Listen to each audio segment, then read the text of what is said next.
I'm Kirk Hansen, Director of Forestry for the Northwest Natural Resource Group. I'm also on the board of directors of the Nisqually Community Forest, a community-owned and managed forest in the foothills of the Cascade Mountains.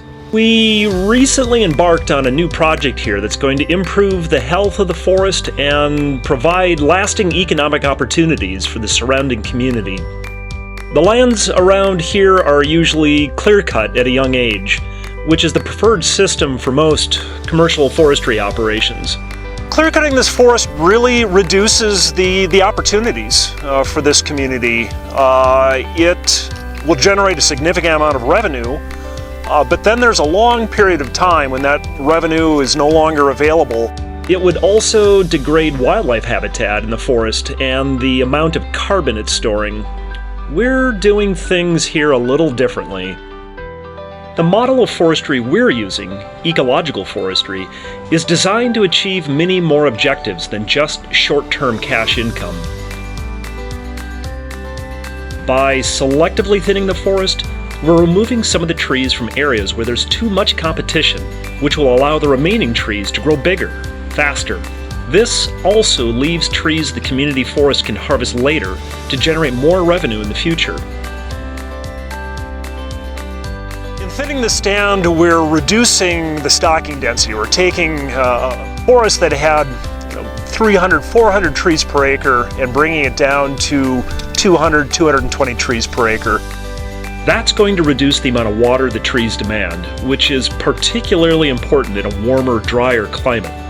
As trees grow older, they transpire less moisture from the soil, allowing the ground to act like a water reservoir. By thinning and creating small patch cuts, we also open up the canopy of the forest, which will allow snowpack on the forest floor to melt slower throughout the spring, improving summer stream flows, critical for salmon. Parts of this forest are very dense, very uniform, without much of an understory, which makes for poor wildlife habitat. Thinning and gap creation will allow more light to hit the forest floor, which invigorates understory plants that sustain wildlife.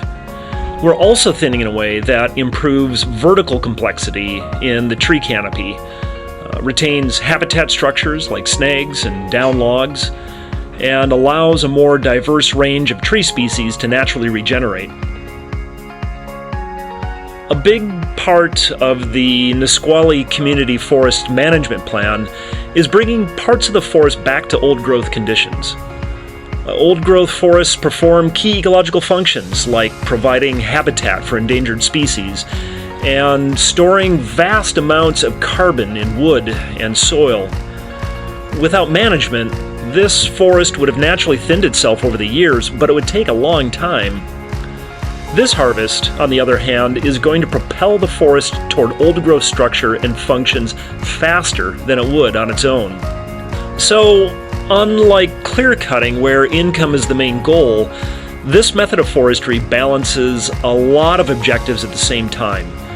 We're setting up the forest to be more ecologically and economically resilient in the long term, while providing jobs for local forestry contractors and a sustained source of revenue for the community forest.